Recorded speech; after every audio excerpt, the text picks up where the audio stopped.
Hello everyone, আজকে তোমাদের সাথে আমি শেয়ার করবো একটা ওয়েডিং সেরেমনিতে যাওয়ার আগে আমি কিভাবে রেডি হয়েছিলাম। তো প্রথমেই কিন্তু আমি ভালো করে ফেসটা ক্লিন করে এসেছিলাম ফেস ওয়াশ দিয়ে। দেন কিন্তু আমি আমার স্কিন কেয়ারটা করে নিয়েছি। স্কিন কেয়ারের জন্য আমি ফার্স্টে ইউজ করেছি একটা ফেস মিস্ট। দেন ফেস মিস্টটা ইউজ করে আমি অ্যাপ্লাই করার পর একটু ওয়েট করেছি ওটা অ্যাবজর্ব হওয়ার জন্য, ড্রাই হওয়ার জন্য। দেন ওটা ড্রাই হয়ে যাওয়ার পরে কিন্তু আমি একটা লাইট ময়শ্চারাইজার ইউজ করেছি। দেন ওইটাও কিছুক্ষণ আমি 1-2 মিনিট মতো রেখে দেন কিন্তু প্রাইমার ইউজ করে নিয়েছিলাম।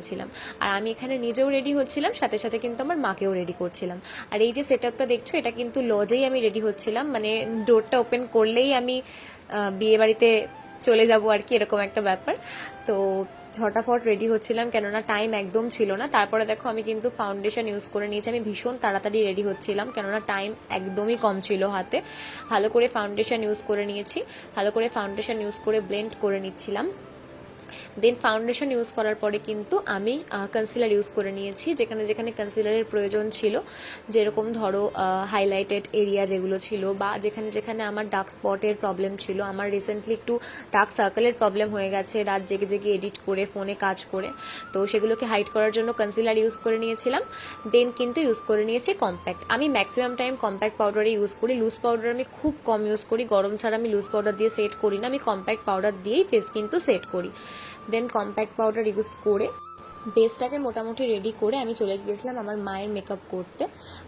মাকেও আমি ফার্স্ট থেকে যেভাবে আমি সব কিছু স্টেপ করলাম, সেম মাকে করে মারটা আবার একটুখানি গ্যাপ দিয়ে আমি নিজের দিকে আবার চলে এসেছিলাম।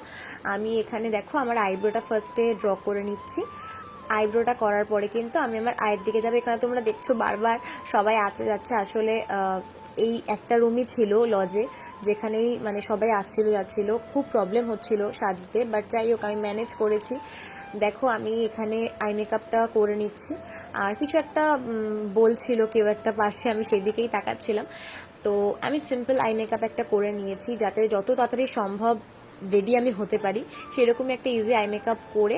দেখো আমি চোখের নিচে কাজল দিয়ে কাজলটাকে স্মাচ করছিলাম। আমার তো সিগনেচার আই মেকআপ এটাই, আমি কাজল পার্সন একটা, মানে উইদাউট কাজল আম নাথিং। আমি সব জায়গায় কাজল ইউজ করি, কাজল আমার ভীষণ ফেভারেট। মানে অনেকের এক একজনের তো একরকম জিনিস ফেভারেট হয়, আমার কাজল ফেভারেট, লিপস্টিক, ব্লাশ, এইগুলো আমার ভীষণ ফেভারেট। যাই হোক, তারপরে আমি আই মেকআপটা কমপ্লিট করে নিয়েছিলাম মাস্কারা দিয়ে আইল্যাশটাকে কার্ল করে। দেন আমি ব্লাশ অ্যাপ্লাই করে নিয়েছিলাম, যেটা আমার খুবই ফেভারেট একটা পার্ট। ভালো করে লাল লাল ব্লাশ, লাল না অ্যাকচুয়াল আমি পিচ কালারই বেশি ইউজ করি ব্লাশে।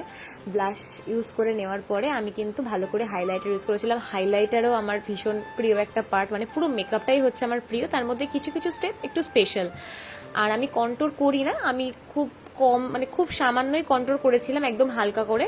কোনো কোনো সময় যখন করি আমি হালকা করেই করি, আর না হলে করি না। দেন আমি লিপস্টিক ইউজ করে নিয়েছিলাম একটা নিউড কালারের। আমার নিউড কালার ভীষণ ফেভারিট, আমি নিউড কালারই এখন বেশি প্রেফার করি। আগে আমি খুব ডিপ ইউজ করতাম, বাট এখন আমি নিউডই প্রেফার করি। দেন আমি সেটিং স্প্রে দিয়ে দেখো আমি ফুললি রেডি। তোমাদের সাথে আমি শেয়ার করে দিলাম আমার লুকটা আমাকে কীরকম লাগছে, অবশ্যই জানিও। আর আমার ভিডিওটা ভালো লাগলে অবশ্যই আমার ভিডিওটাতে একটা লাইক করো, কমেন্ট করো, আর চ্যানেলটাকে অবশ্যই সাবস্ক্রাইব করতে কিন্তু একদম ভুলো না।